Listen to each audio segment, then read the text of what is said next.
How about that cigar? How about that cigar?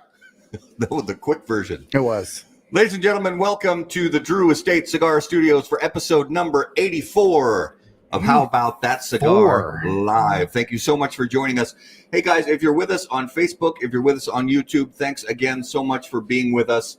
Take just a minute, if you would, share us out to your favorite Facebook cigar groups and do all the things that you do on social media. Click the like button, click the subscribe button, follow so you don't ever miss episodes in the future. We appreciate that. And again, as always, we are here live in the Drew Estate Cigar Studios, and we're going to tell you about the Drew Estate Acid 20 Bronxzilla. Bronxzilla! In 2019, Drew Estate celebrated an important milestone with the global introduction of the Acid 20th anniversary, and now the Acid 20 Bronxzilla, an Ecuadorian Connecticut shade offering that will be available exclusively through Alliance Cigar Company. Wrapped in a creamy smooth Connecticut shade cover leaf over Indonesian binder and rich Nicaraguan filler, Bronxzilla is packed with bold flavor and aroma. Each 5x54 Robusto is blinged out in chrome foil and packed in 20-count boxes, emblazoned with the Acid 20 logo. For more info, please visit drewestate.com and alliancecigars.com. So again, episode 84. It's crazy. 84. I mean, honestly, every time the number keeps going up, and I can't believe it every time. It's awesome, and it's because of you guys who watch and listen to the show. We appreciate it so much. So good news for both our teams. So yeah, I mean the NFC. So as everybody knows, Garrett's a big Vikings fan. I'm a big Packers fan, and we both won.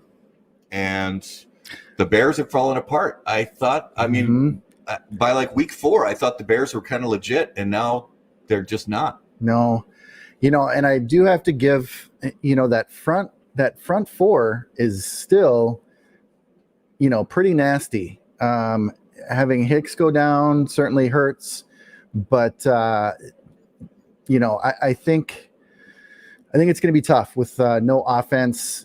Clearly, it didn't matter if Nagy was, calling plays or not, but they held the number one rushing back to under 100 yards on the ground, which is big. Yeah. So they can still stop the run, but yeah, I reached out to Risty and was like, "Hey, want to throw down a little something bet?" He's like, "I don't bet on the Bears." You can't bet on the Bears. Yeah. So I am excited because this coming weekend, the Green Bay Packers are playing the Indianapolis Colts in Indianapolis at Lucas Oil Stadium, and I will be there at the game live, driving all the way from Minnesota down to Indianapolis. My brothers and I, 2 of us live here in Minnesota, 1 lives down in Indianapolis, and as luck would have it, 2 of us are Packers fans, and 1 of us is a Colts fan. So we're gonna watch. Love you, Risty. We're gonna be watching the game live from Lucas Oil Stadium, unless sometime in the next 4 days they decide to not let fans in the stadium anymore. As of this morning, my check on the NFL's website is that we're good to go. So we are getting so much love in the comments. I love you people. All the love. It's I can't take it.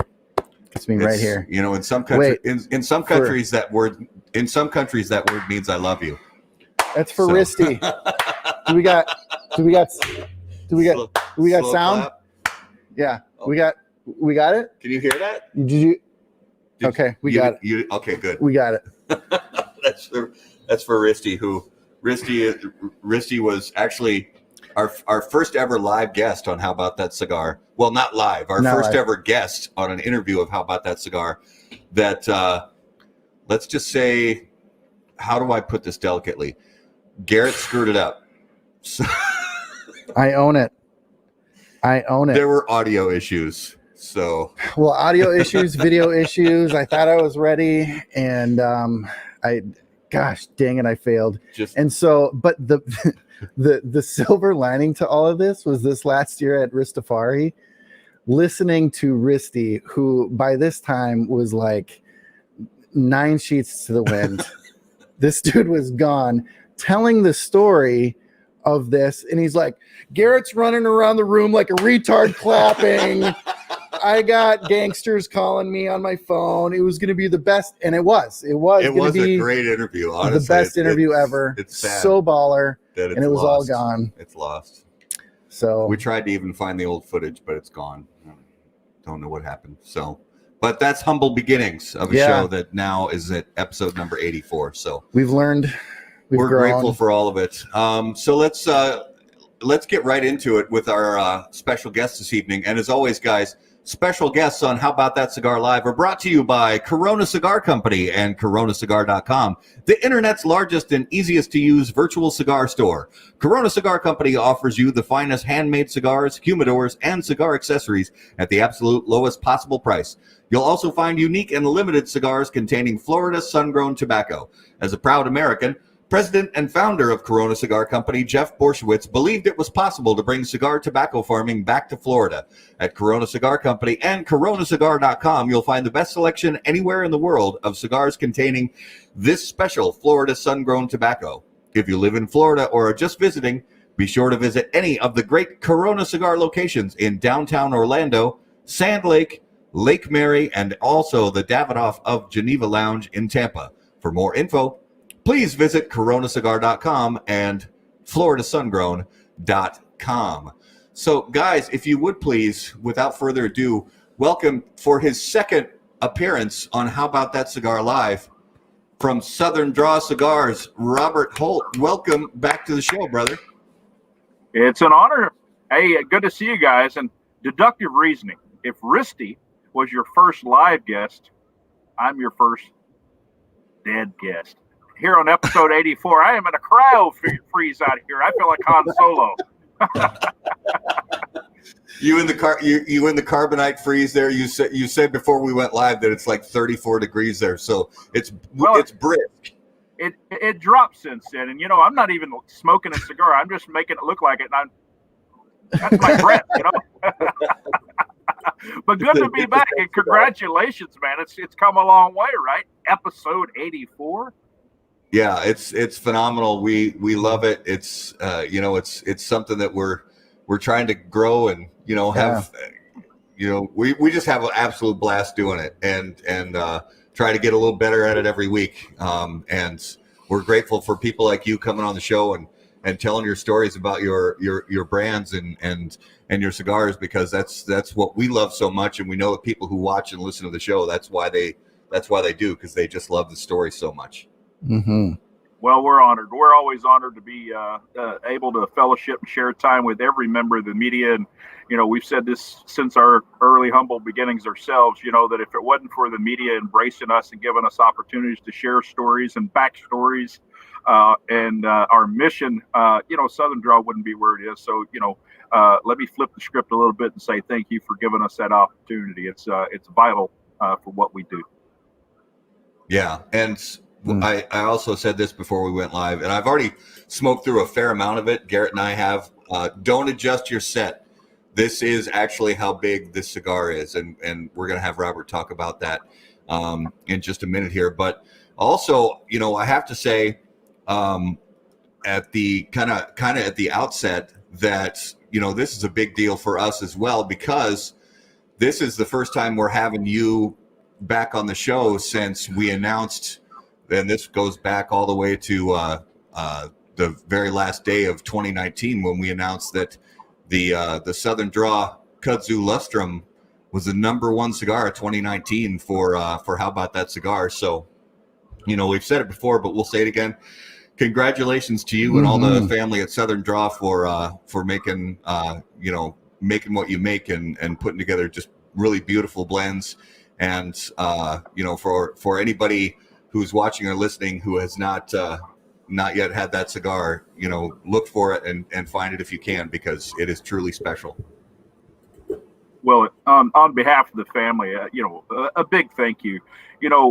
We don't make cigars to be accepted or revered or win awards, but I tell you what, in a day and age that has Steve Saka and has Nick Melillo and has, Skip and Michael at Roma Craft, man, it's good to win every once in a while, right? You know, those guys are everywhere, and they're doing the shows, and they're putting things out, and, you know, getting all these wonderful accolades, and it's great for a little family brand like ours that doesn't have the pedigree maybe that everybody else has, to really be able to thank our family and our partners for giving us access to what we have access to, and to do what we do, you know, what we enjoy thoroughly, and to share that. And then ultimately, you got to take the good and the bad when it comes to ratings and reviews and the feedback. And ultimately, we felt like that as our anniversary cigar. It was a representation of our first 5 years, and it's something we were patient with. And I tell you what, you know, I was reminded yesterday when I opened this beautiful package, and since you've got a big stick there, I've got a bigger stick. Look at that, baby. Look at that. That is the big whipping stick right there. And that may be the finest trophy we've ever received at Southern Draw for a Cigar of the Year or some, you know, great rating or review. But ultimately, look at that. And I'm here in the RV, so I got something to defend myself with as well. There you go. Hickory. That's right. Well, that was honestly, I got to give all that to Garrett, because when we talked about, are we going to do some kind of a plaque or, you know, just a memento for the companies who, you know, from year to year, whoever wins Cigar of the Year, are we going to do something? And Garrett said, yeah, let's do it. And we said that we were going to talk about ideas, but we really never did. And then he came one night for a show many months ago, and he said, what about a custom engraved baseball bat with the stuff on it? I said, I love it. Do it. And Garrett put it all together and worked with a friend of his. And so we hope you enjoy that. And you know, just, you know, congrats.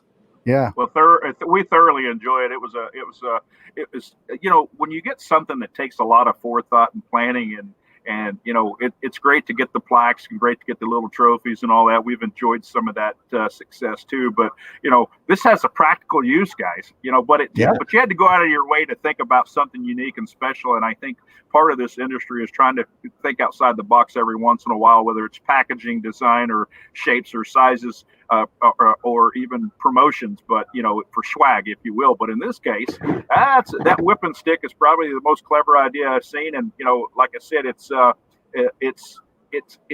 timely. You know, any other year right now, you know, we would be thinking World Series, right? We'd be thinking, you know, the sports were culminating right about now, and it was perfect timing, although we had to kind of delay this year. But you know, hopefully in the future we'll be blessed, we'll win again, and we'll add to our bat collection. That would be something good. Yeah.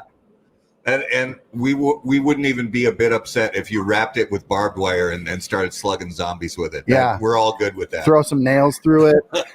Well, what I find is zombies don't really like the cold. So you know, as long as I sit out here like this, I don't even have to watch my back. You know, I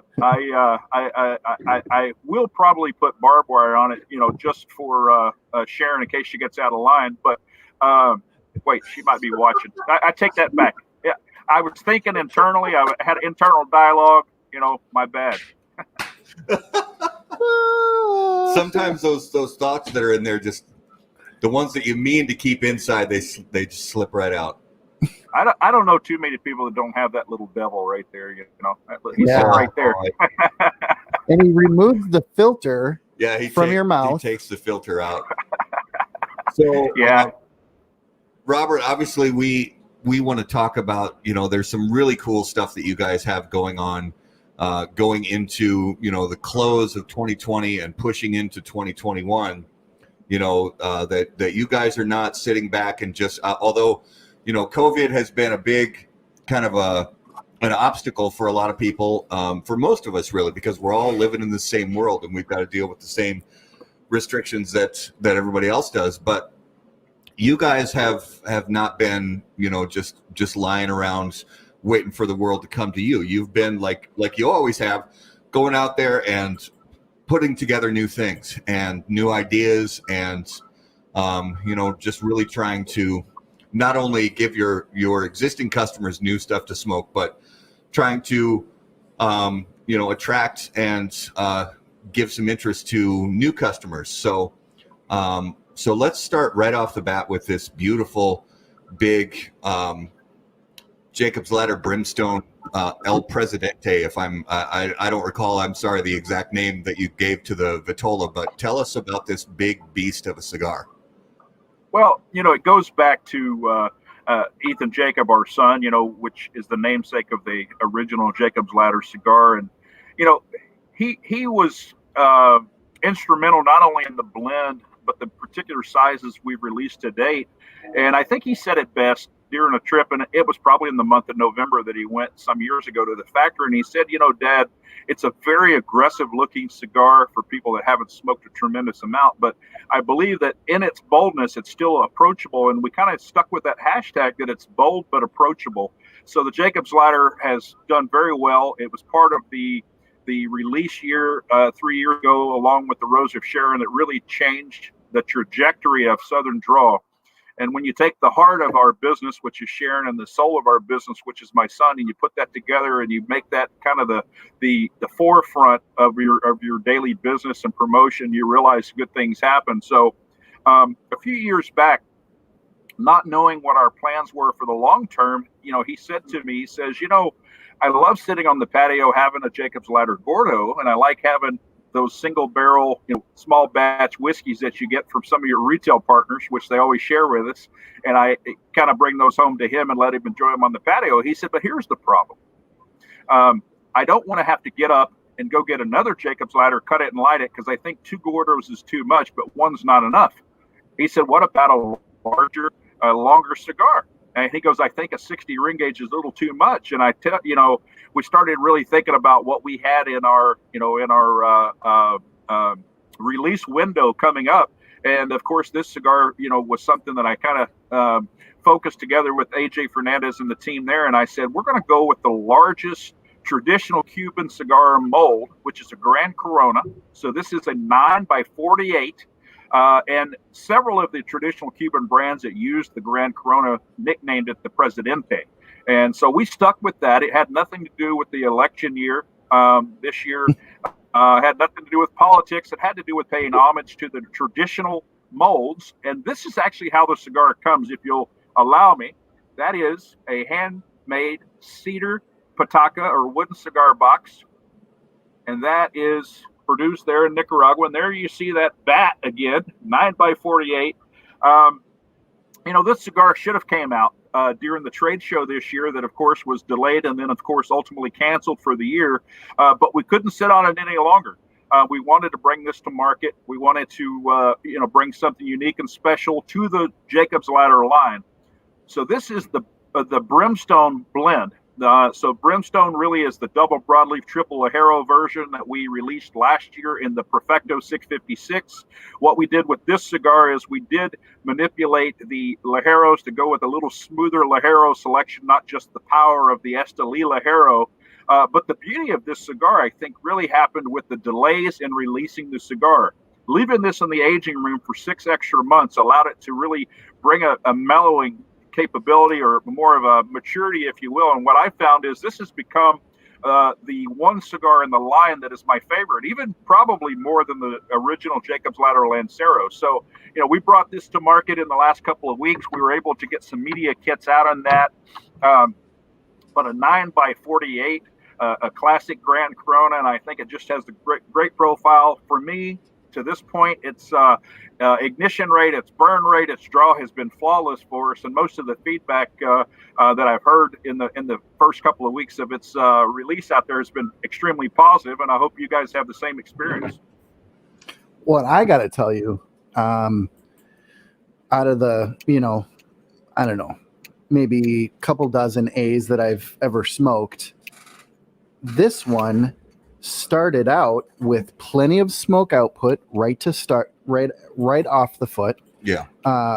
And typically I'm like, okay, it's an A, or it's a big cigar. I got to smoke it a while before I get into some flavors and some good smoke output right away. So right off the bat, Robert, fantastic job constructing a cigar and it's not this, loose,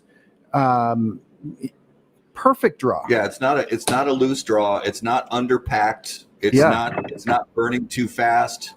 It's and like Garrett said, it is, and a lot of our viewers probably have the same thing where when you smoke a long, a 9-inch long cigar, more so when it's maybe a double perfecto or has a nipple foot to it, but even just a Parejo 9-inch long cigar, you typically need to puff on it for a good half inch or so before the smoke output really starts to make its way through all those channels. But this, like Garrett said, right away, your first few puffs all the way to the ends, which we're still quite a ways from the end, but you get those flavors, you get the smoke output right away, and it is no slouch. I mean, for those of you who haven't tried the Brimstone, it is no slouch. If you are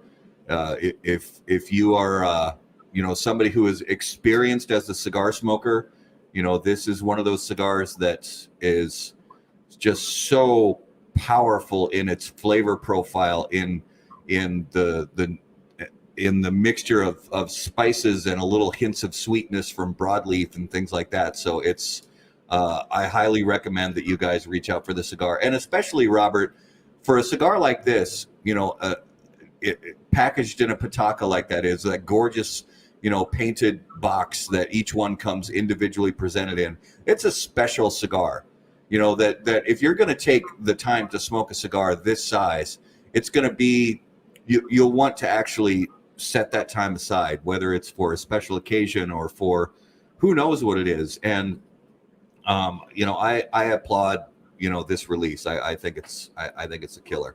Mm-hmm. I thank you, and the family thanks you. And I tell you, I tend to agree that the Pataca concept, when we would go back to the origin of Jacob's Ladder and the Rose of Sharon, we originally released those in the Toro in 2-count Patacas just to test the market, to really see if there was a market for those for those new core blends that we had planned for years. And the response was obviously very positive and very strong, and we've been able to grow those lines aggressively. But I think one of the key points you just made is, if you're going to select this cigar, to give this cigar the attention that it needs, you do need to set aside the time. If you don't have 2 hours consecutively, don't do it. I don't think it's doing it justice if you're going to smoke a third or a quarter or a half and put it down and come back later, or whether you purge it or you don't purge it. Really set aside the time to enjoy the cigar, because the transitions in this Grand Corona is really something special. The people that made it, I promise you, they didn't put it aside and then come back later and finish putting the wrapper or the cap on it. They did it all at one time. And we didn't take it out of the aging room and leave it out and go, well, I don't think we're ready to release it. Let's put it back in the aging room. Everything about this cigar was management of time and a commitment that was made by the people that made it for you. And ultimately, if you make the commitment to enjoy that at its optimal, experience, I think everybody's going to be happy with it. And the box really was, when you go into the box factory and you look at packaging options moving forward, and we do something this special, this unique, I think it needed something more special. So the amount of time that it took the bunchers and rollers to make that cigar, we also took that over to the box factory and said, let's find something that takes more time, more resources, and is a special presentation. So most people probably haven't seen this yet, but the Patacas come in 5 Patacas and in a display tray. So this is how they go out to our retailers right there. Boom.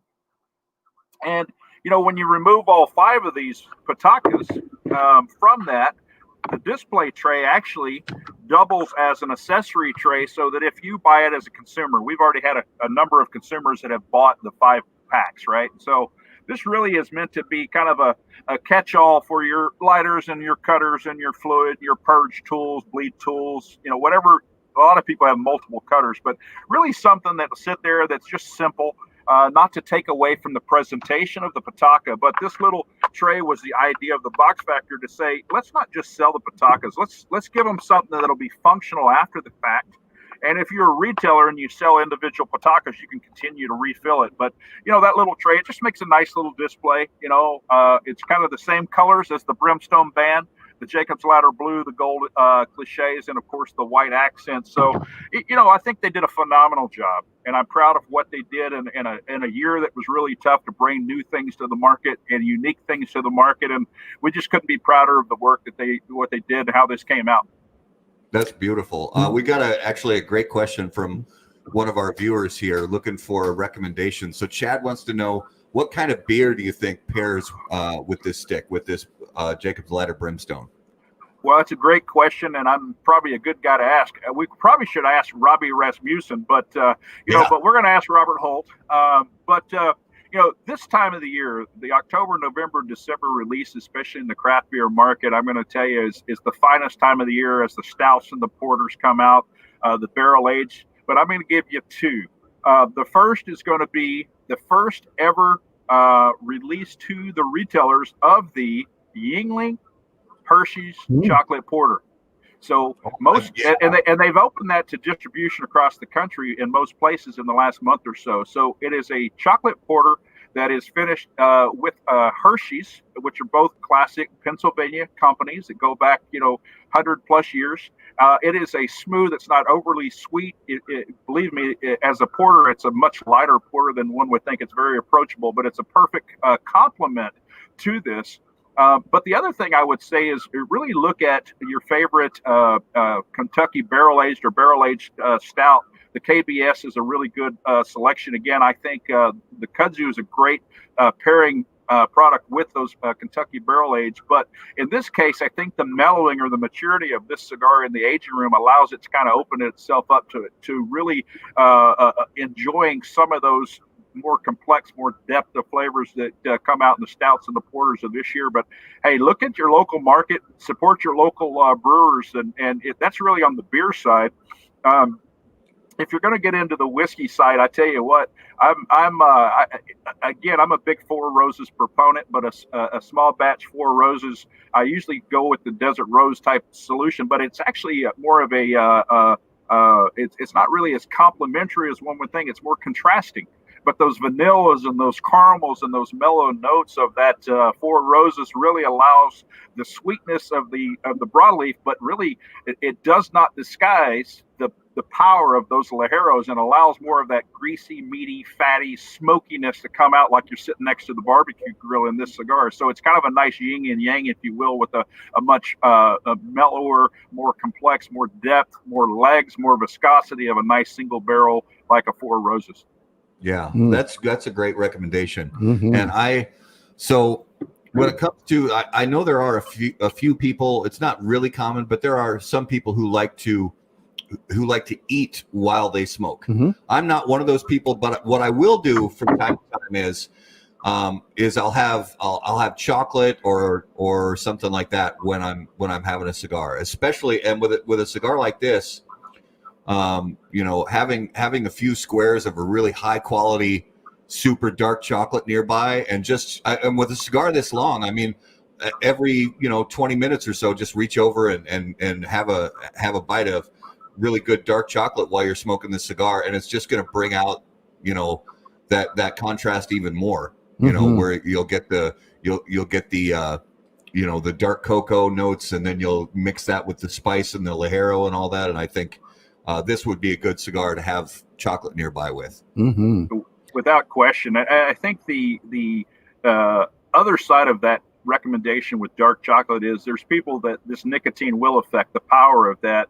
And when you get into blood sugars, I've already had a couple of customers going, man, I got lightheaded, I had to lay down, blah, blah, blah. I tell you what, the dark chocolate is a great way to offset those physiological effects as well, not just the experience on the palate and really opening up some notes that you probably wouldn't get without the chocolate. But I think it'll increase your ability to smoke the cigar to its completion if you put a little sugar in your body as well. Yeah, that's a great point. Real quick before we go off of this cigar, what is the MSRP on this? The MSRP is $15. $15. And again, not unlike other Southern Draw, we did it at the lowest common denominator possible to stay within the Southern Draw mantra of do the best we can and sell it for the fairest price possible. I mean, with the patakas itself, it really doubles the cost of the production of the cigar. But it doesn't. We're not making more money on it because it's a bigger cigar by any means. It's a very fair price. If I'd have called my brother Steve Saka, I would have probably put $39 on it and probably been okay. But no, and God bless him. You could sell a unicorn for $100. I know what he puts into those, and I mean, he's doing the right thing. And people that want to have the experience when they pay for it, they're going to truly enjoy that cigar, and they're going to get their money's worth. I've never heard a complaint about people spending $100 on his cigar. However, I don't think our brand could sustain such a price point. It's not really how we do things. It would be great, if you had a much higher return, but $15 makes it approachable, not only for the retailers to put it on them shelves, but it allow the consumer to buy the 5-pack display versus a single coffin, if you will. I think it lets them share them with other people, which is the whole point of the cigar. That is astounding. I'm not going to lie. That price point is astounding. And it, like you said, this, in my mind, that now opens this up as the special occasion cigar for a lot of people who aren't going to go out and spend $30 on a Davidoff, or aren't going to go out and spend $30 on a Lost City or something like that. And again, those are great cigars, not taking anything away from those cigars. But to have a cigar like this where, the guys, after they finish a big project or something, can sit around a fire smoking these literally for hours and just talk and reflect and, just enjoy for at least 2 hours in a presentation that rivals anybody that I can think of, from a shelf presentation. No doubt. And not only that, but as we're approaching holiday season for, many of us, what a great gift idea. Yep. And it's not going to break the bank for you, to grab a box of these and hand these out and give these to, people in your life that are cigar smokers. Great presentation. And as somebody said in the comments, $15 cigar that smokes like a $30 cigar. Yeah, Joe D. Yeah, absolutely. Totally right, Joe. Yeah, and I appreciate it. I tell you what, the trays come celloed, so you can, and of course the cigars are celloed as well. But I can imagine a lot of folks buying a 5-pack from their local retailer, throwing a little gold ribbon, putting it on the fireplace, putting it in the stocking if you're still up to those traditions, putting it on the desk of one of your business partners or loved ones, and just say thanks, because it really lends itself to a presentation that looks like it is something special, and it's a celebration of a lot of people's commitment to an art form that we've all grown to love and enjoy. And this kind of just takes it to another level for me. I'm just proud of the folks that really came through, and they did it without little oversight. Typically, I'm in the factories a lot, right? But this year, obviously, limited that. But when it came in, I thought I'm going to have to make some observations and some changes before they ship us another batch, and it wasn't the case. They did it perfectly. Well, it's another example of your commitment to this industry and your honesty as a businessman, because everybody has said it's a great price point. We can't believe, if I was to guess, I would have been $25 plus. Yeah. On this, not only, for the cigar, the size, but the packaging and everything else that comes into it. There's cost involved there, and there should be.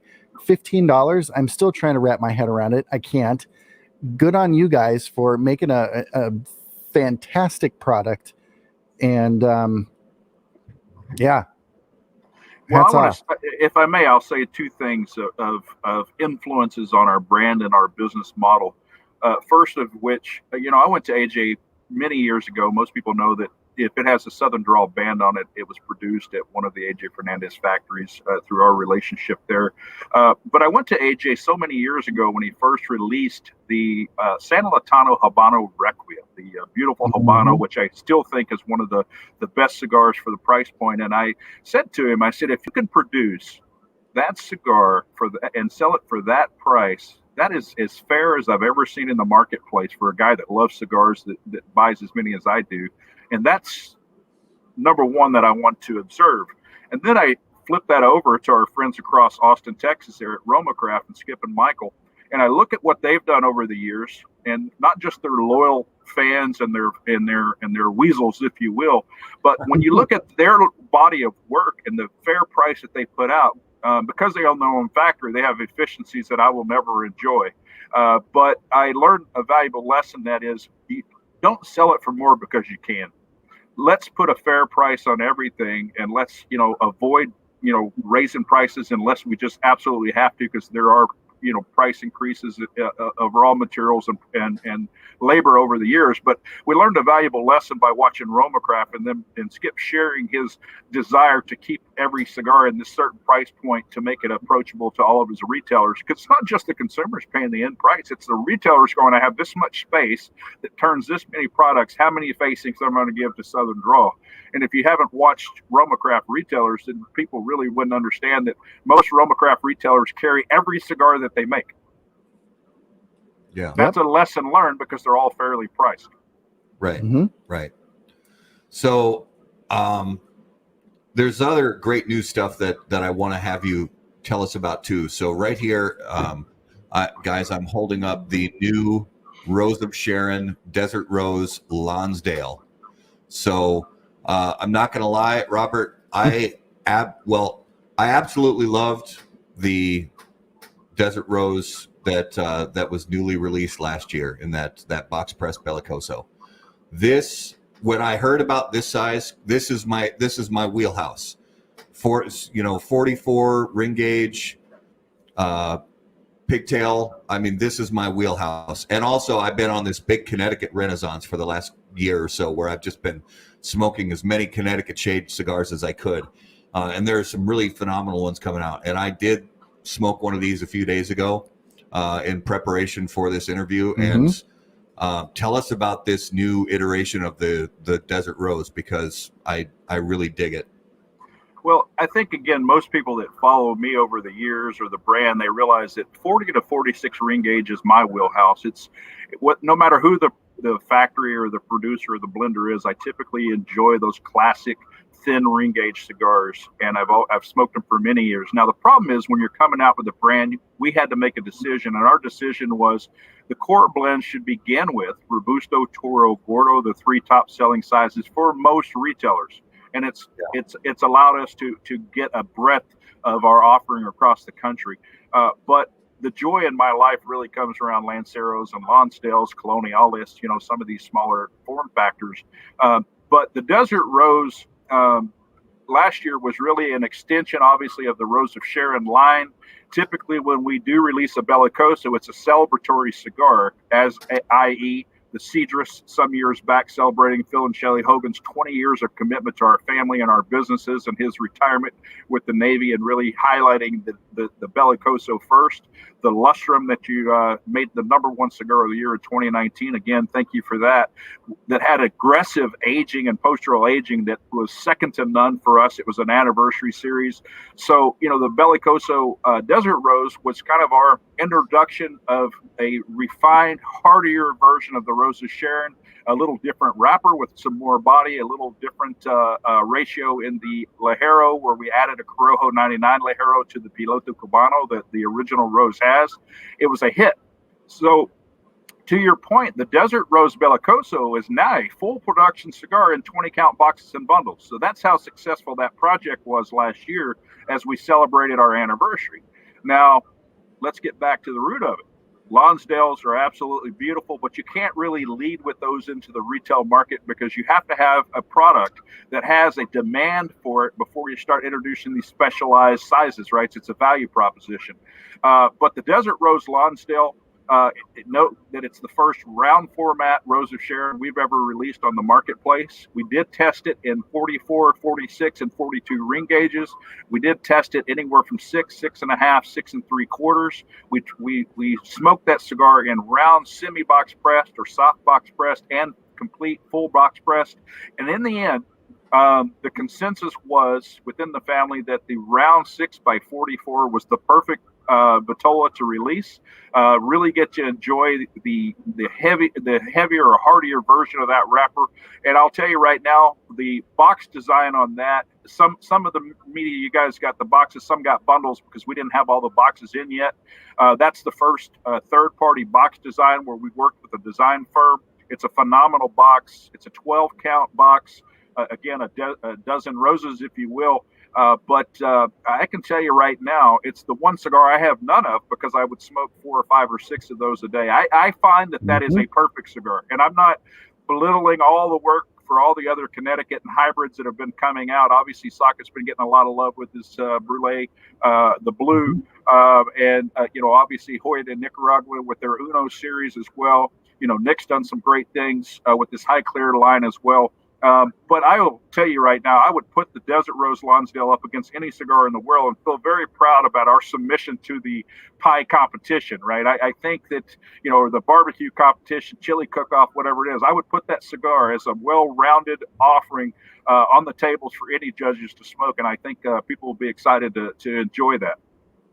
Well, that was a great point that you made about releasing the primary vitolas first, that we don't think about, a lot of us, as consumers, and every consumer, has kind of their own likes and dislikes, but for the most part, across the broad spectrum, the cigars that sell are Robusto, Toro, Gordo, like you said. So, for those of us who are always wondering to ourselves, where's the Corona Gordo, where's the Lonsdale, where's the Lancero? It makes sense, when you put it that way, that they're in the hopper, but to establish the brand first, to establish that blend first in with your customers and with the retailers makes so much sense. And then to release the so-called, the term I use is the cigar nerd vitolas, those classic Cuban vitolas like the Lonsdale. And in my opinion, across the spectrum really of most cigar brands and blends, once these classic types of vitolas hit, they tend to be, at least for my palate, they tend to be the best of the bunch, because I personally think blends work so well in vitola. And it might be a muscle memory thing for me, where I'm so used to smoking, the 44 and the 46 ring gauge cigars that, maybe it's a comfort thing for me.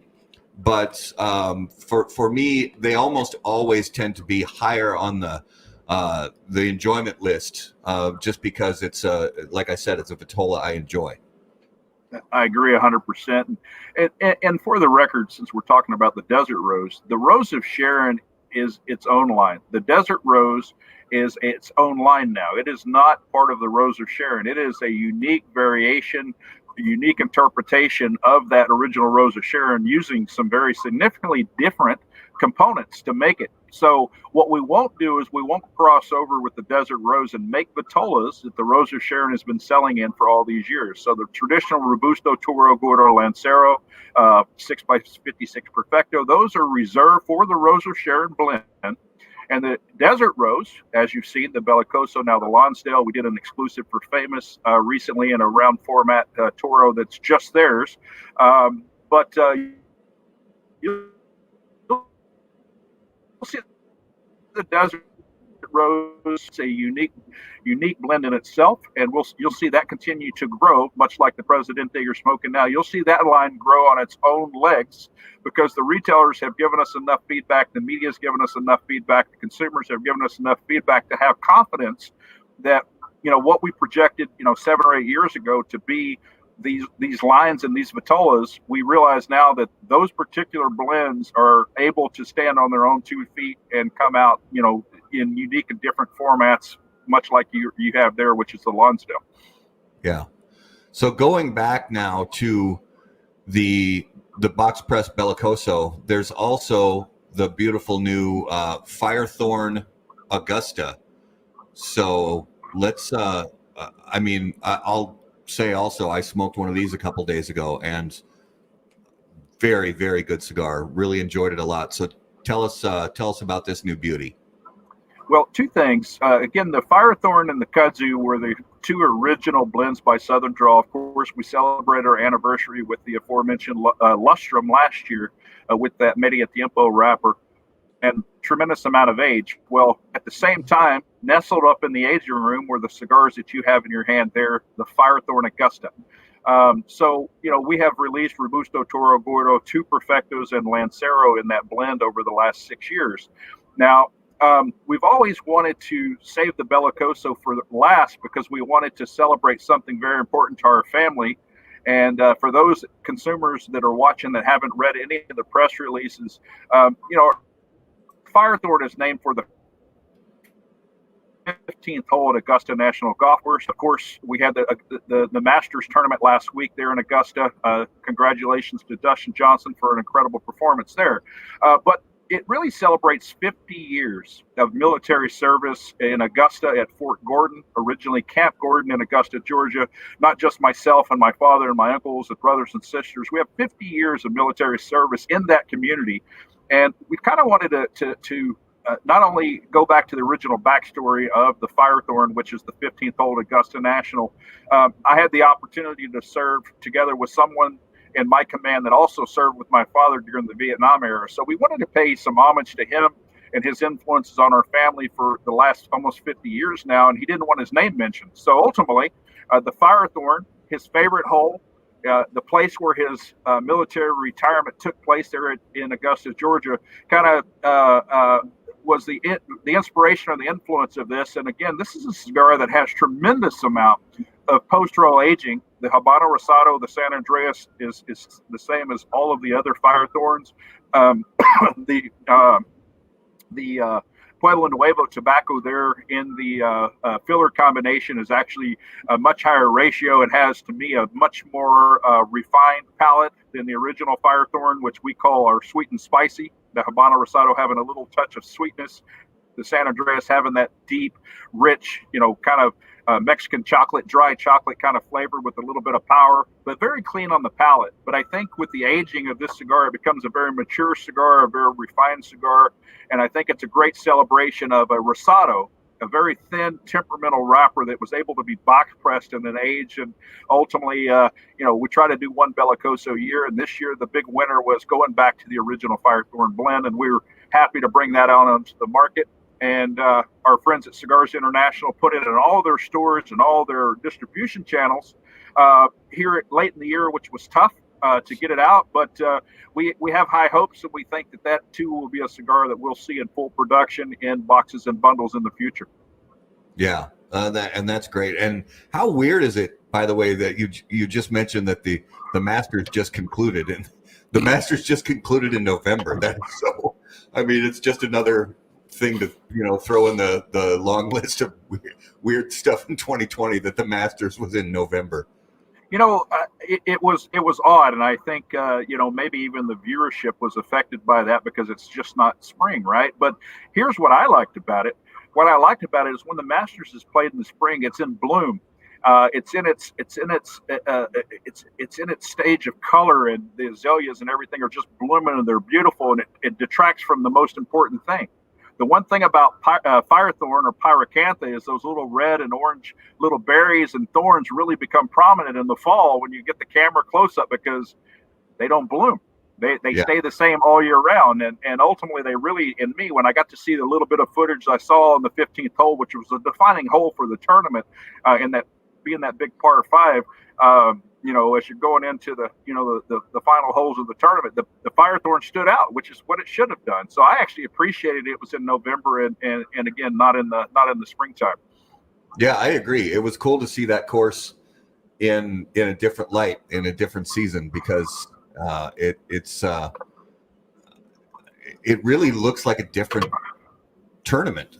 And I'm sure it was that way for the players too, but it really looked like a different, and I'm not going to get off on the golf tangent, but it really was kind of cool to see it in the late fall, and how different that tournament was this year.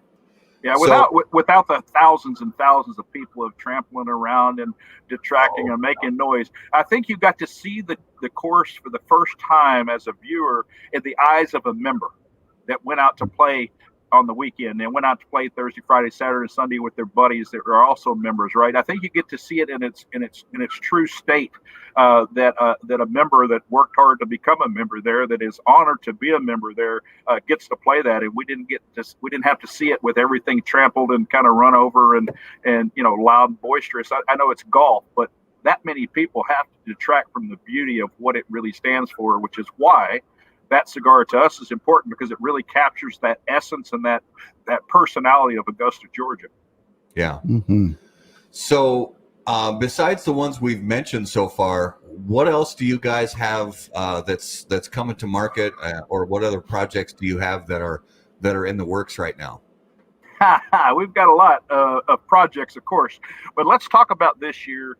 The fall release 2020, unfortunately, we didn't get to have our trade shows and major sales events where the family and friends and media and consumers all got to come together, retailers.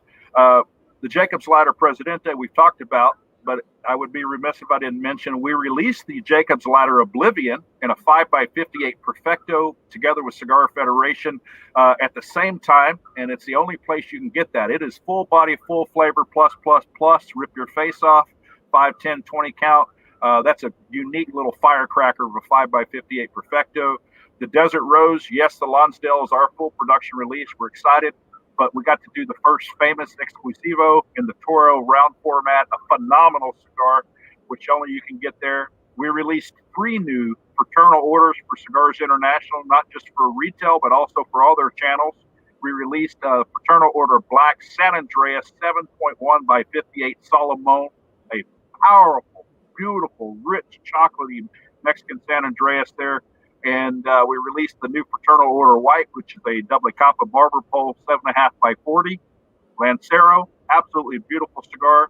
And then we released a new 100% Corojo blend known as the Fraternal Order Blue that really captures the what I think is the emergence of Corojo 99 back into Nicaragua, not just Honduras in this case. It really captures some beautiful Nicaraguan-grown Corojo that has some unique profiles and smoking experience, I think, above what we've seen in traditional Honduran Corojo coming out of the Aurora family, coming out of what Oscar's doing, coming out of what even Rocky has done there that we've all celebrated. But it's a great interpretation of our Corojo.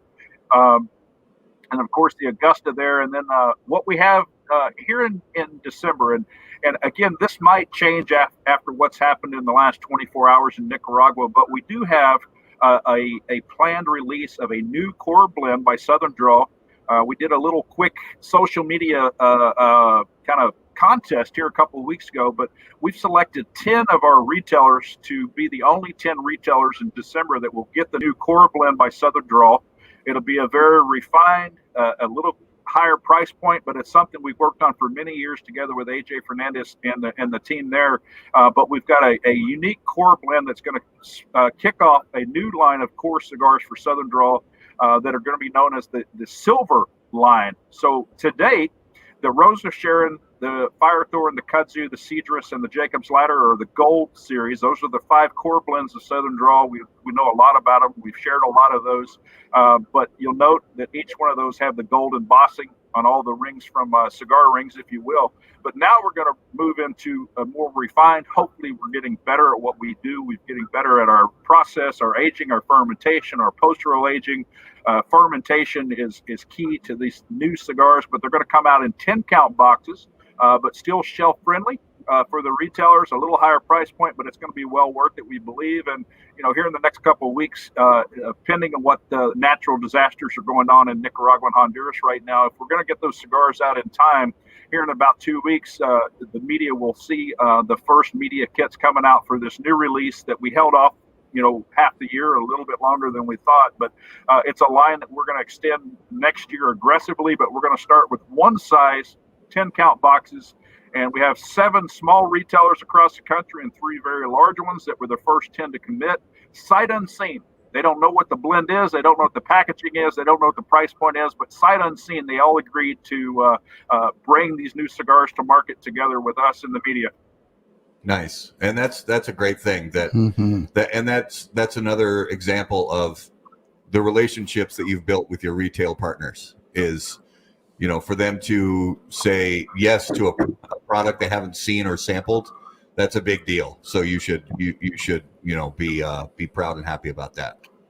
It was scary, right? But I set out one morning and I was having coffee and a cigar, and I thought, we're doing exclusives and they take a long time to plan and to execute. And we've opened our exclusives to all of our retail partners. As long as they're in good standing, they support our core brands.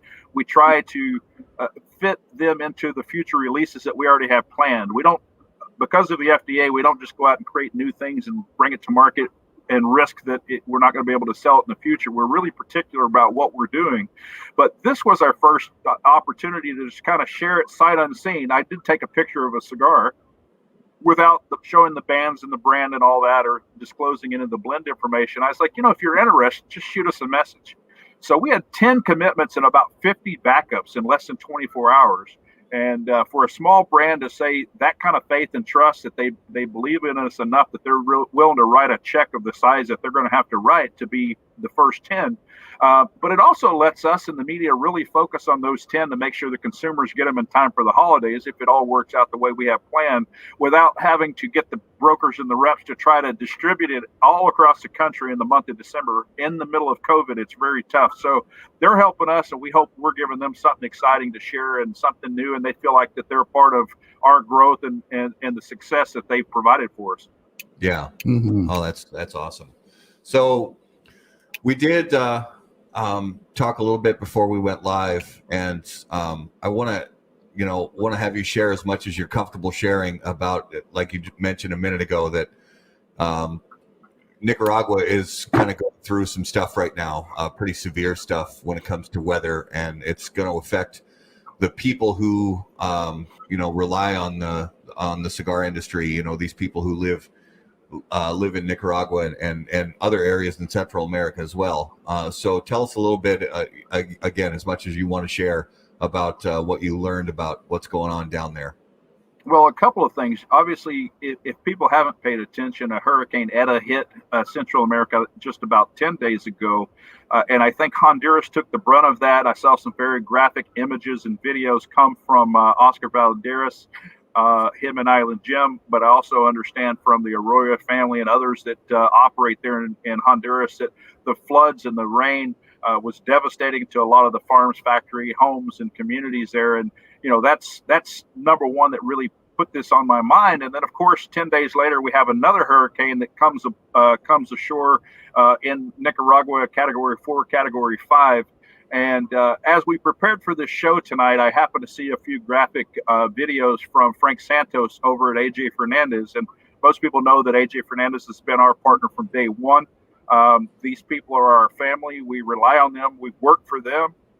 They've treated us probably as much of their family as our own families have. And I saw some very devastating images of floods. I understand there's a lot of loss of homes, and quite honestly, there will be losses of life and opportunities, because I'm seeing entire farms and probably factories that are in the next few days. We're going to see Esteli, particularly that region, is going to start reporting a lot of damage, a lot of loss of life and property and resources. And we're all going to have to come together. This is not the kind of place where we can just sweep it under the rug and say our thoughts and prayers. Of course, thoughts and prayers are important. It's powerful to pray, but we're going to reach out to Frank and AJ and Freddie at the factory. We're going to reach out to the other people in the community. I'm sure Saka and Skip over at Nica Sueño. We're going to try to find a common ground. I think historically we believe that the Red Cross in Nicaragua is the first responders for most disasters and for wrecks and things of emergency needs. And we hope through our relationship, we're going to reach out to Jaime at Scandinavian Tobacco, because he's a big proponent, big supporter of the Red Cross there in Esteli. We've visited with them many times, and we understand their plight, but I think it's going to be more of a demand on them than they've ever encountered. And I think it's going to take all of us in this community to find a way to not just nod our head and say we're here to help, but we're going to really have to help. So I'm going to rely on people on the ground there to try to help us coordinate with the Red Cross and other places there in Nicaragua to get financial resources, to get food, shelter, clothing, water, anything we can do. And if we have people that are displaced to try to find them a place to shelter. This could be a long-term effect. I think just from what I've seen that it's got to be more devastating than I could have imagined 2 hours ago.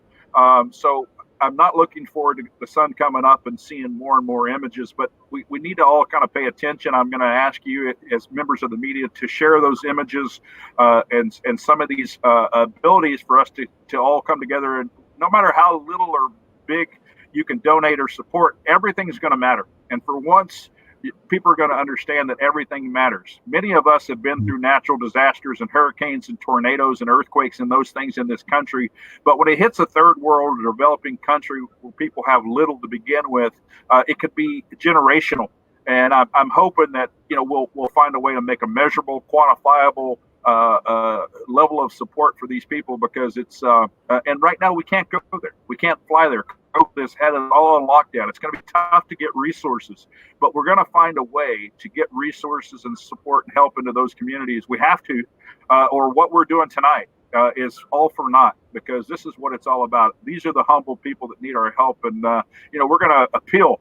And we're going to appeal aggressively to everybody in this community that has celebrated, right? We get to share cigars, we get to share ratings, reviews, pairings.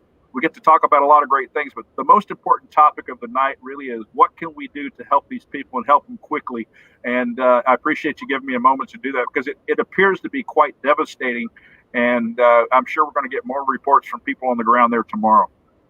Yeah. And this goes way beyond our hobby or love of cigars or the privilege that we have to enjoy this product. This is the livelihood of many people. And so please pray, but also continue to watch media and ways that you can get involved and help. And we'll try and provide as much coverage and ways to do that as possible. Yeah. And there's, it's just, whether it's us at How About That Cigar, whether it's Half Wheel, whether it's Cigar Coop, whether it's Developing Palates, Blind Man's Puff, any of the Dojo, any of the media organizations that are out there with cigars, you're going to be seeing a lot of information come out about this. And there's also people like Robert Holt, people like Skip Martin, people like Steve Saka, and the list goes on and on and on of people who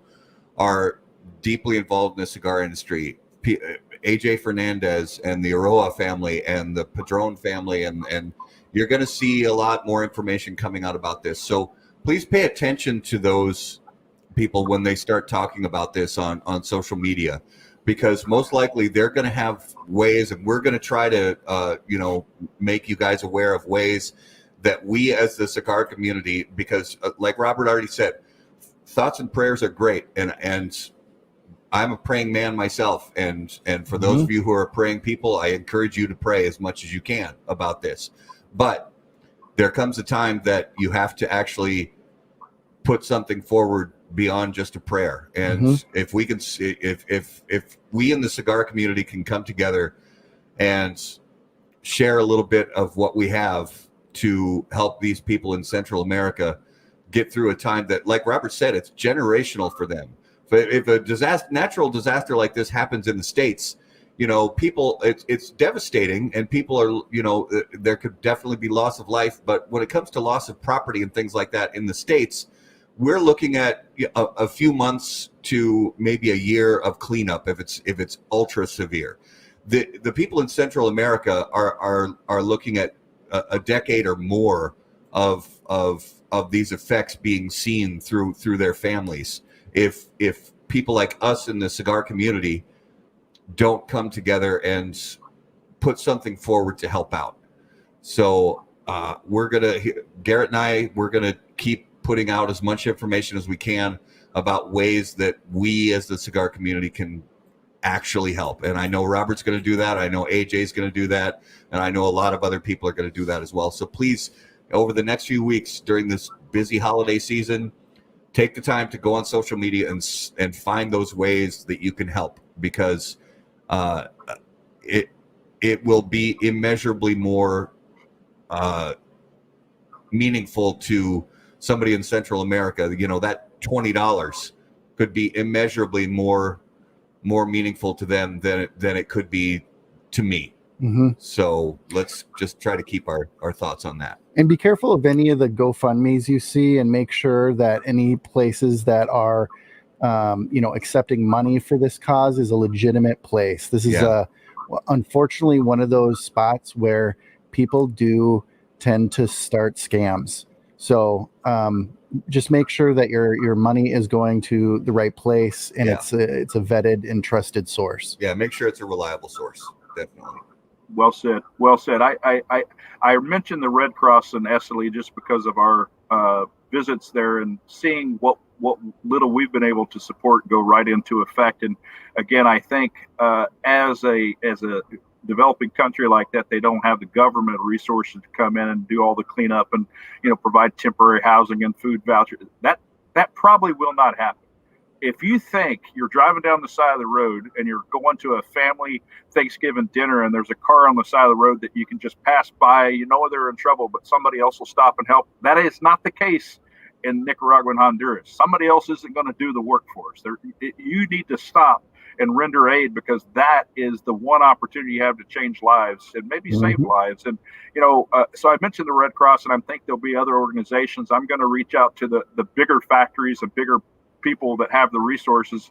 And the other side of that is, don't assume because Perdomo and Padron and AJ and Rocky and Scandinavian and Drew Estate are all so big, they'll handle it.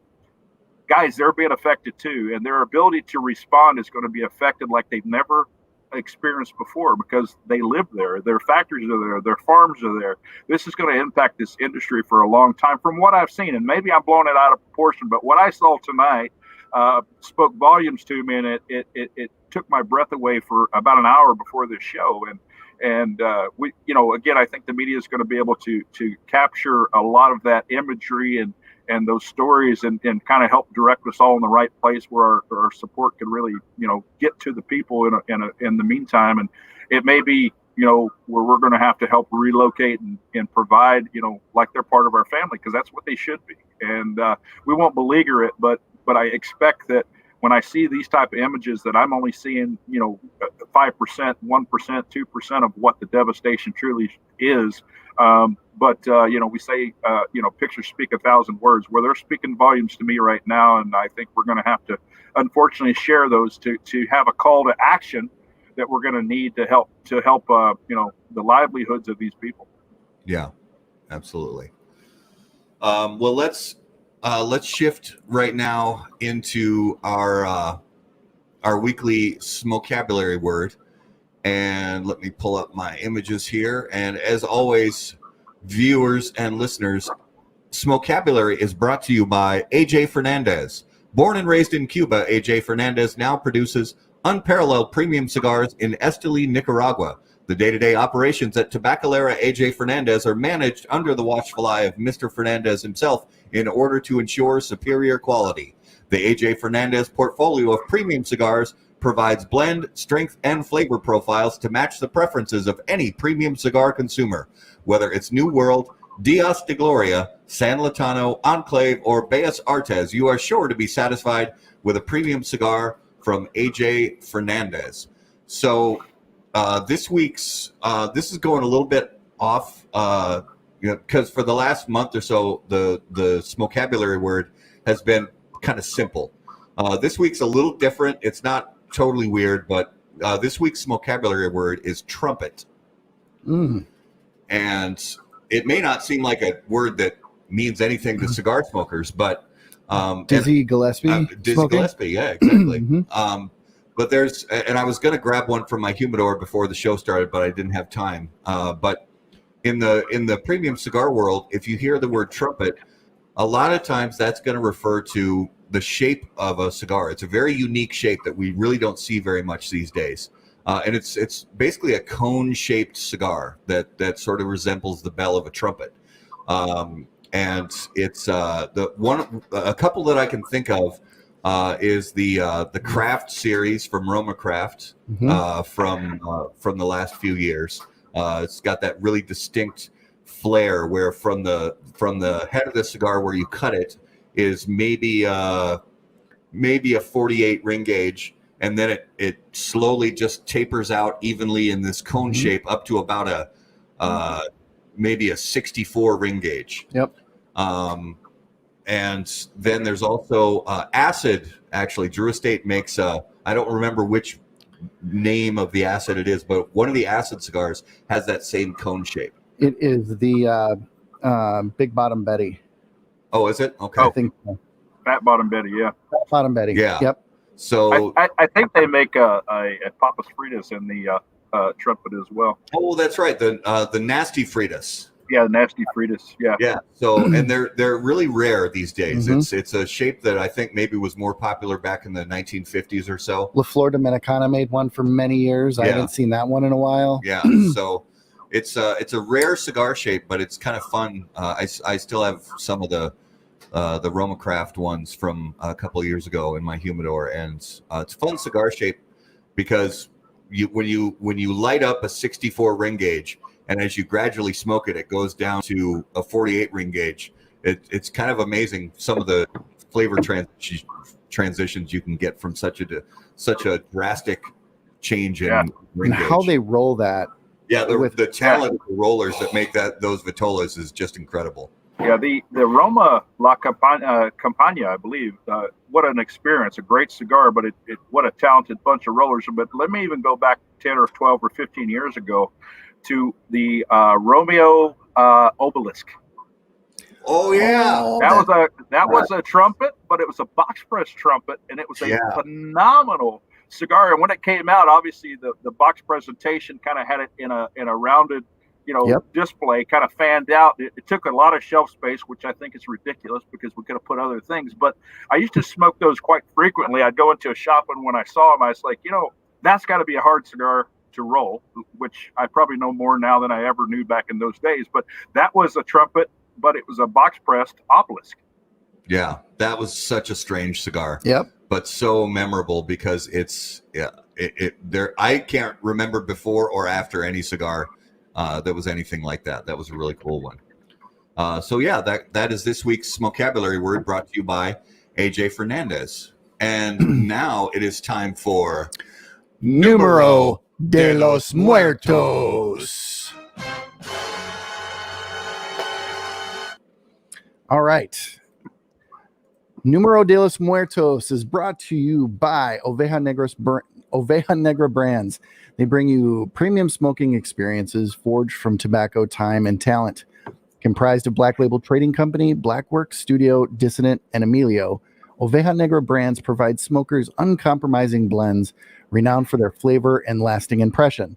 Oveja Negra, where art and tobacco collide. Join the flock. Visit ovejanegracigars.com to learn more. All right. Good. Now, So, did we? We did. We did. Okay. I couldn't. So Robert, last time you were on the show, I couldn't remember if we were doing this segment yet, but we were. And so, Robert, if you remember, I give out a number and some clues along the way, and it's kind of a 20 questions to figure out how 74 people in the U.S. die every year. 74 people in the U.S. Wow. Now, this particular thing sends about 18,000 people to the emergency room every year, but only 74 die. Okay. Am I asking the questions? Yeah, we're playing 20 questions along with, as always, viewers. You guys watching live on Facebook and YouTube. If you have guesses, leave them in the comments. Quentin, that's not correct, so you don't have to worry about that. You'll be fine. I'm concerned that you give that same answer every show. I'm concerned. Right? I know. Well, my first question is it in the form of an accident? It is. Okay. Is it in the form of venomation? Of what? A venomation, like some venom associated with it? Venomation. No. Okay, no venomation. Okay, so we don't have to worry about critters crawling up. It's cold out here. Nobody's slithering anyway. Not piercing, not falling off a ladder, not burns, not turkey frying. It's not deep frying a turkey? No. Is it hunting? Well. Oh. We're gonna John might, it sounds like John might have us on the right track. John's very on the right track. Is it hitting deer? Hitting a deer, hitting an animal with a vehicle?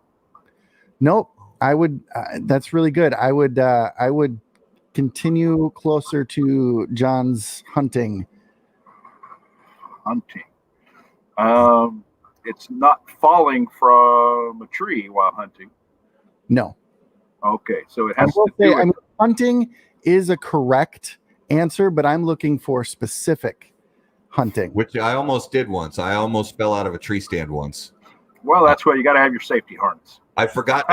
I climbed back in after lunch, and I forgot to clip on. So that taught me. I've never forgotten since. I've seen me do it, especially in a climbing stand. Okay, so it has to do with hunting. Here's another, and I wanted to get to this clue. In 1990, between 91 and 98, all of the states made these hunters wear orange. So prior to the 90s, these numbers were in the hundreds every year. After the 90s, it went drastically down. Well, everybody has to wear orange, whether you're deer hunting or bird hunting. So they have to do with bird hunting? It is a kind of bird. Turkey? It is turkey hunting. I guess people maybe they were shot accidentally because they mistook them as a turkey? Correct. Yep. So the most dangerous, and before this, I always thought that duck hunting was the most dangerous of hunting. But after looking at DNR reports and CDC numbers, there are more accidents, firearm accidents in turkey hunting than any other kind of hunting in the United States. Well, it makes sense. So ground-dwelling animal, where you're in a disguise, typically on the ground at elevation equal to with decoys, among other things. Bird hunting, typically in a blind or in a boat, and you're shooting at elevation as they pass over, unless you're sluicing ducks off the water, which you shouldn't be doing anyway. Right. I'd say there's not some dumbasses out there, but typically, turkey hunting, you're in a ghillie suit. You're down there, you got the friggin' decoy, and if somebody hears a rustle in the bushes, they pop it up, and they probably got a pretty good choke on that thing, so it's patterned out. It's not spreading out too damn much, right? It makes sense, but thank goodness for Hunter Orange saving lives. Most states, and I want to say there's still. I want to say either 3 or 4 states that don't require orange for turkey hunting, but majority of states as of 98 went to orange for turkey. You should check on Texas. Texas usually has their own set of rules, and I can't imagine a turkey hunter wearing orange in Texas. That could be one of them. Yeah, that's crazy though. Well, thank God we don't have ostriches. I guess they got bigger peckers. We'd probably have more accidents. You get big peckers around. Just saying. That's a good point. That is a great point. Oh, I love it. Quentin, if you find me that stat, send it over. And don't send that stat. Please don't send that stat. I do want to bank my other 15 questions for the next episode, though, so I can have 35 in case it's a harder topic. Yeah, well. Okay. Yeah, next time. Yep. Next time. Absolutely. Bank them. That was a good one. That was this week's Numero de los Muertos. All right. Well, and here's it. So I went and I tried to find good data on how many people die from frozen turkey. And I can't find a solid good source. You mean from frying? From deep frying a frozen turkey. Yeah. Tons of, news reports and, some numbers here, but the way that it's really qualified is basically a grease fire accident. Yeah. And it's not specific enough. Yeah. Yeah, maybe look up third-degree burns. There's probably more stats on that for turkey fryers. And I tell you what, I've never tried to deep fry a frozen turkey, but even a thawed-out turkey has its challenges. Mm-hmm. Yeah. Yeah, I have not. I have not been courageous enough to try the deep fried turkey yet. I tell you what, it's a beautiful dining experience if you can get past the inherent risks of doing it. You know, the best thing to do is have a neighbor that deep fries turkeys and buy an extra turkey when the Future Farmers of America or whatever knocks on your door and sells you turkeys, or whenever Butterballs are on sale in the spring, and send it over to him thawed and have him do it, and flip him a couple of cigars. You'll be safer that way. That's a tip from Southern Draw. That works. I would love it. All right, so a couple. This we didn't have yet on the show when you were on last. So we do a little lightning round of some non-cigar related questions. So Robert, if you could hear the thoughts of one living person for 10 minutes, who would it be and why? Well, in an election year, I think I'd like to hear the thoughts of our president-elect.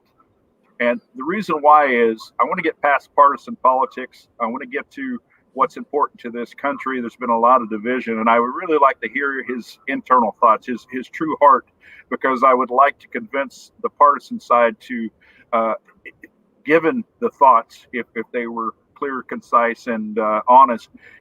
I'm hoping that the will of the people will be to resolve some of these issues we all have, some of these divisions that we have, and we get on a path of something we can all believe on and in. And I think hearing those thoughts would help me personally get to that point. Yeah. Amen. Yeah, absolutely. All right. If you were about to get into a fight, what would your soundtrack music be? It's quite simple. Another one bites the dust. Oh yeah. Queen for the win. I love it. I amazingly enough, I think that's the first time somebody's I given that know answer. it is. I agree. That's a perfect choice. Why hasn't anyone? Wow. That's a perfect choice. Great choice, Robert. I remember actually when I was a kid, when my brother came home from the record store with that record, and we put that on the turntable, the cheap like Sears brand turntable, and wore that thing out with. I mean, we played that record over and over and over again. For millennials, turntable was a record player. Yeah. For you young viewers, it's a big disc of plastic that you put on, and you put a needle on it. Vinyl. It's vinyl. Yeah. It is. Oh yeah. Sorry, vinyl. So that's what a record is. Just think Pandora or Spotify. All right, Robert. If you actually choose, okay, so you have to choose one of the following. You could hit a home run as a starting pitcher. You could score a touchdown as a defensive lineman, or you could score a goal in a hockey game or a soccer game as the goalie. Wow. I know Joe D is watching in Rhode Island, Mr. Hockey. That was the logical choice, but I'm going to say score a touchdown as a defensive lineman, because the big boys eat all the snacks, work their ass off. Every once in a while, a blind squirrel needs to find a nut, and I tell you what, that would be epic. Yeah, yep. Absolutely. And it's so fun when a defensive lineman picks up a fumble or bats down a pass and picks it off, and seeing this big lineman 350 plus just holding it in both arms like he's carrying a puppy, just bumbling through everybody. I love it. There's something about that. Yep. And of course, yeah, Joe did say hockey goalie. Yes, absolutely. I know. I knew he would say that.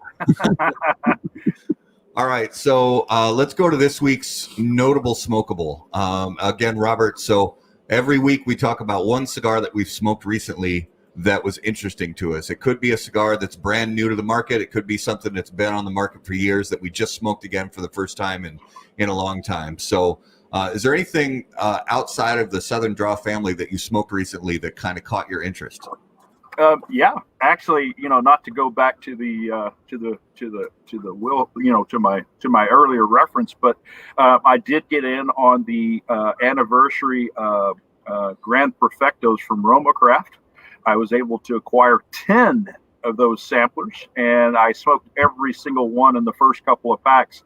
And haven't been really specific on smoking 2 or 3 different blends from them over the years. I was able to smoke all their core blends in that unique size, and I tell you, thoroughly enjoyed the experience and knowing that it was kind of limited product out there. But I would encourage them to put those cigars in that size on the market, because I tell you, smoked a lot of Parejos from them, but those Perfectos smoked incredibly well in each of those blends, and uniquely different than I think anything I'd smoked from them in the traditional sizes of the Aquitaine and the Cro Mag that I smoked the most of. So it was a great experience.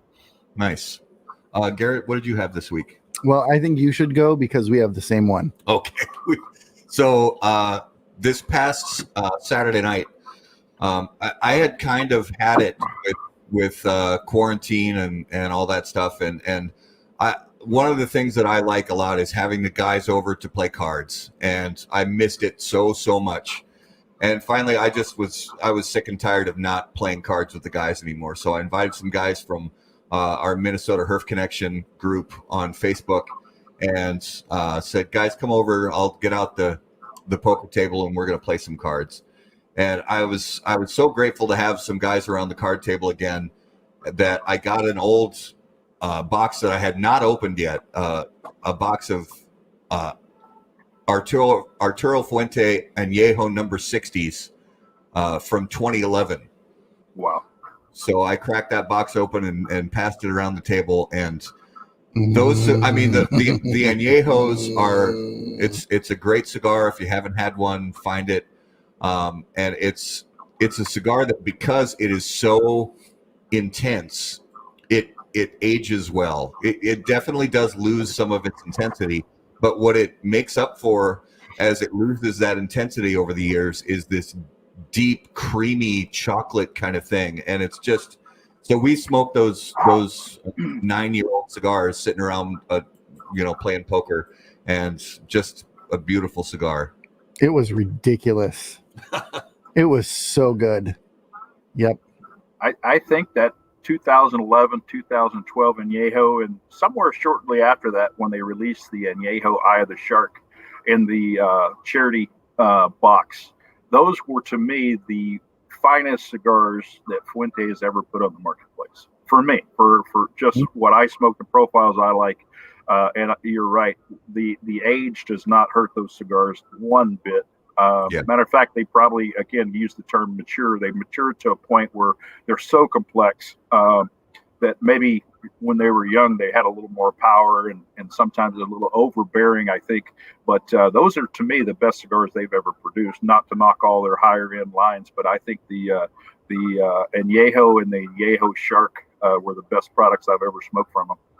Yeah. And I'm so just a shout out to Jesus Santos during this game. I'm sitting on a pocket pair of kings, and we got a king on the board. We're going back and forth. It's just him and I, and he's calling everything, and then finally makes a big raise, and I'm like, this dude's an idiot. So I call his big raise. He throws his cards down and said straight flush. And we look at the board. It's like, dude, that's a royal flush. Yeah. He royal flushed me. Yeah. So, yeah, the dude rears a royal flush and didn't even know it. It was beautiful. It was a beautiful thing. One of you guys you posted that picture, right? Somebody posted that. Yeah, I did. Yeah. Yeah, I saw it and I thought, man, I wish I was betting on that horse right about that hand, but that was a good time. Another shout out to Matt Vegdahl, the big winner of the night. Yeah, he took my money and a lot of other people's, but it was a good time. It was, again, so good to be back at the card table again. Mm-hmm. Guys, we have some great shows coming up in the coming weeks. Next week's guest is still to be announced, but then coming up in December, we're going to have Matthew Hunt from FQ Cigars on the show, and this is a big one. Mid-December, we're going to have Danny Vasquez, who was he had just announced the big relaunch of his brand, the Voyage, and it's a very exciting announcement. He was gracious enough when I contacted him, said he wanted to come on the show and talk about his cigar and tell his story. So we're excited for that. And then kind of closing out December, we're going to do something a little different. We are going to do a Cigar of the Year at the very end of December, a Cigar of the Year countdown. But we're also going to do something that is a little bit different, and we're going to call it a year in review.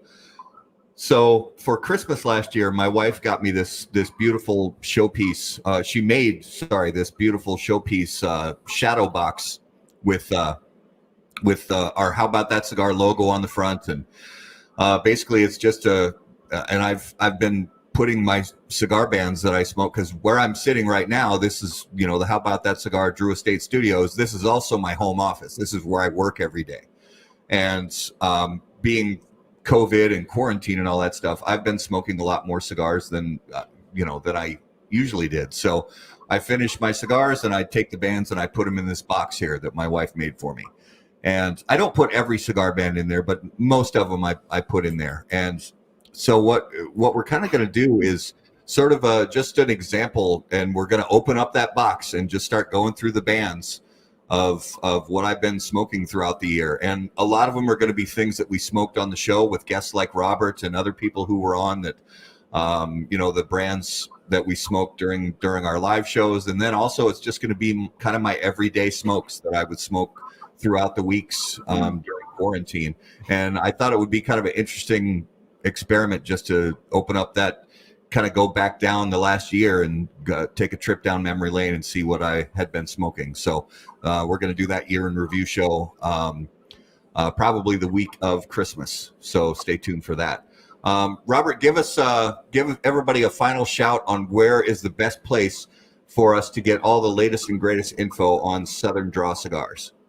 Well, thanks, guys. And before I do that, congratulations, brother Danny Vasquez and his family. I tell you, it was a bit of humility to see him, walk his brand back through some of the FDA challenges and timing, and to work and to support the Romacraft growth the way he did with his family there in Austin. We had the opportunity to spend some dinners and some times there at Skip's house with him, and to see him come back. I remember many years ago being at Quartermaster in Maryland, where he came to one of my events and supported, and we got to chat, and I hated to see him go. And I know the timing was right for him to do what he did, but I'm anxious to see him come back and how he's going to come back. And I say congrats to that move to Tampa, and whatever this path takes him, man, that's going to be great for him and Jesse and the family. So that's good news. I like hearing good news in a down year. For us, we're active, obviously, on social media. I'm not the best at it. I do it, but, Instagram, Twitter, at SD Cigars, Facebook, Robert Holt, Southern Draw Cigars. And, of course, I think the best information can be found at southerndrawcigars.com. The website. Jonathan does a great job. Our graphics team, he does a great job of sharing our blends and our stories, our charity lines under the Ignite and 300 Hands, what the mission is behind those. And of course, where we also have live links to all of the media outlets. So if you do a rating, a review, a show, and you send us the link, typically those live links will stay there, so when people can come onto our website, click on it, they can see where we've been, what we've done in recent years and recent months. And it's a great way to recapture, as you just said, kind of what we've done throughout the year by looking at our interaction with the media over time. And of course, anybody has questions can send me direct messages through any of those means, because I typically will respond to those on a daily basis. So thank you so much. Absolutely. Robert, thank you so much for your time this evening. We wish you a peaceful and family-filled close to 2020, and we hope that 2021 starts out the same way, peaceful and filled with family, and just gets better from here. Thank you. Well, if it's not peaceful, I got the whipping stick, baby. We'll take care of those zombies. Hey, listen, you guys be good. Appreciate your time, your support, and I appreciate my little gift here. We're still honored. We haven't forgotten, Cigar of the Year is a big thing for a little brand, and it just goes to show that, everybody that participated in that got a little piece of it, if you will. So blessings to both of your families, and we'll chat with you soon, okay? All right. All our viewers, thanks so much as always for watching and listening. If you have any questions, email either one of us directly from the website, howaboutthatcigar.com. Follow us on social media at HBT Cigar. And until we see you guys next time, as always, burn cigars, not bridges. See you guys. Thanks, Thank you. guys.